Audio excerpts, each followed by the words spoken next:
Fake utility workers target an elderly woman in Brooklyn. This morning, the important warning from police. It spread from their initial treatment of it. It's only gotten worse. From the ceiling to the freezer, dorm rooms covered in mold at schools in New York and New Jersey. And smoke billows from manholes in New Jersey, leaving thousands in the dark. Right now, crews are working around the clock to restore power. CBS 2 News Sunday Morning continues right now.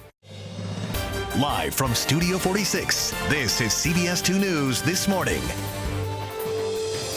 Good morning. It is 7 o'clock on this Sunday, October 21st. I'm Andrea Grimes. And I'm Cindy Hsu. Today's top stories are straight ahead, and a lot of people are wondering about this weather, very cold weather, and how long it's going to last. I know. Well, it doesn't last that long, but I do think it will be an abrupt awakening for people this morning. The winds are going to be ramping up, gusting over 30 miles per hour today, putting us in a position of feels-like temperatures this afternoon only in the upper 30s and low 40s. Police are trying to track down two men who posed as utility workers and convinced an elderly woman to let them inside her home and then robbed her. CBS 2's Natalie Dutteridge is live with more on this story from Manhattan Beach, Brooklyn.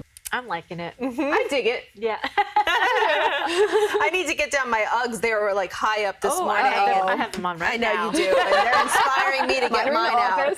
Thank you. Thank you, Vanessa. Kids are back in school and the holidays are almost here. Fall is a very busy time of year, but it's also the best time to harvest a new workout routine.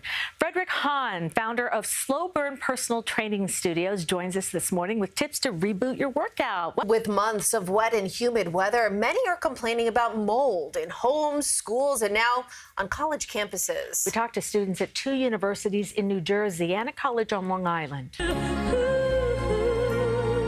Well, good morning. Welcome back. It is time to make you smile, to make you cry, to make you want to bring home another baby. Right, Cindy? It's our furry friend finder segment. Just beautiful. I don't know. Can I beat that? I think I can. Yeah. Can I beat the cuteness with my guy? Yes, you can. I cannot believe that is a puppy. Okay, let's first and foremost.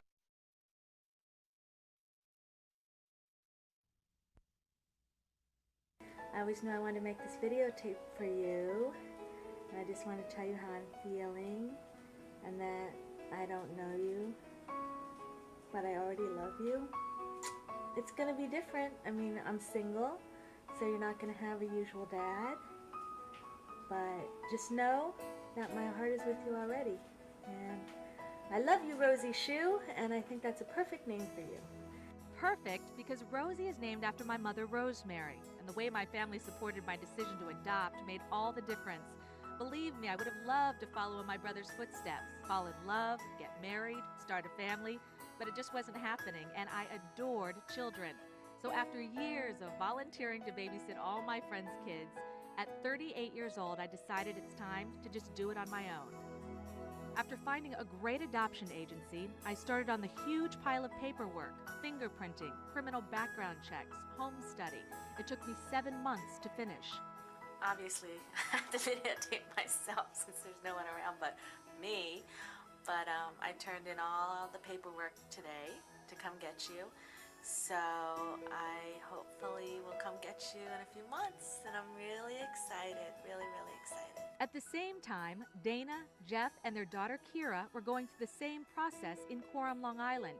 It started when Kira met her baby cousin Heather. I saw her and I think she was cute. And so what did you say to your parents? I wanted a baby sister.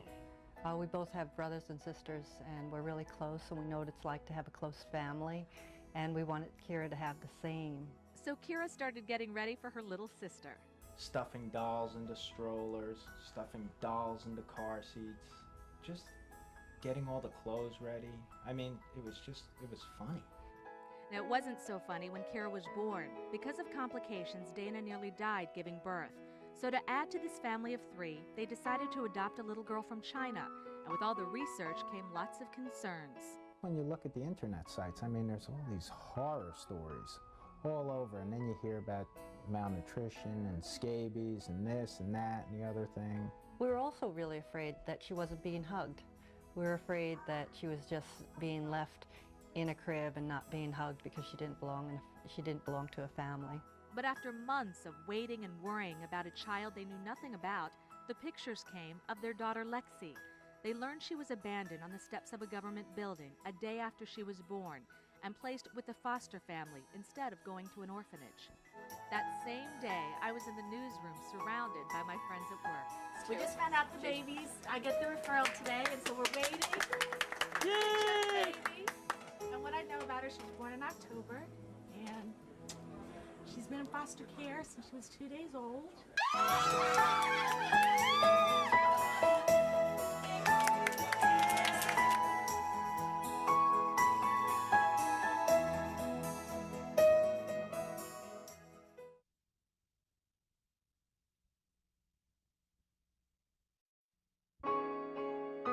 The Beckers and I were in the same group of families traveling to China to adopt our daughters. They live in Coram, Long Island, and after a dangerous first pregnancy with Kira, they decided to adopt. After months of worrying and waiting, they received the first pictures of their daughter Lexi. That same day, I was in the newsroom, and we were all waiting at the computer for the first pictures of Rosie. A few weeks later, more pictures of Rosie, and for the first time I saw her foster mother, who had taken care of her since she was left near a shopping area 2 days after she was born. She was now 10 months old. A month and a half later, my mother and I flew to Nanchang, China, where we'd meet up with the Beckers and other families from around the United States. So we just got off the plane, and we're very excited, and we'll maybe meet Rosie in a few hours, and everything's great. I feel very calm. I'm at peace. Here's our room at the Gloria Plaza. Mom's trying to open the window. There's a river up there. But look at the crib. Your first crib. And here's our first stroller. Maybe a couple hours. We're gonna meet you, Rosie. Yee! We all crowded into a hotel room to meet our daughters. It was hard to miss Rosie with her orange ponytail holders. Here.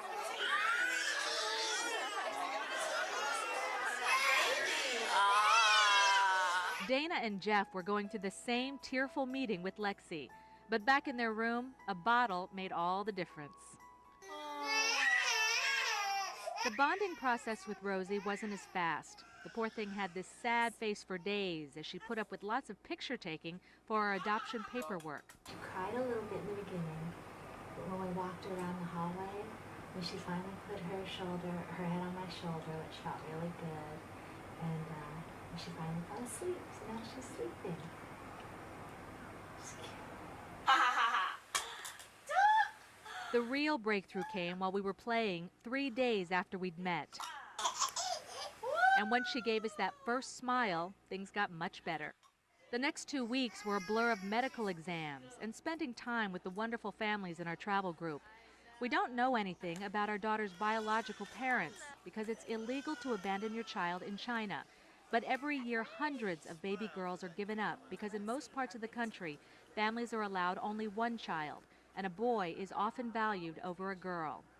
After a few days, our girls were doing much better, and it was time to go home. Kira finally got to meet her baby sister. She just looked at her. Yeah. She just looked at her, and she smiled. I think she was more, wow, you're here, and speechless. And then after that, it wasn't speechless. After that, she was running around trying to do stuff. She couldn't do enough. Rosie's homecoming was also great, and while officially it's just the two of us, my friends have become the largest and most loving family you can imagine. After years of thinking of adopting, once I really got started, it took nearly a year and a half to bring Rosie home. It's a process that can seem overwhelming, but once you take that first step, it is an amazing journey that you'd be taking with thousands of families throughout the world. Cindy Hsu, CBS 2 News.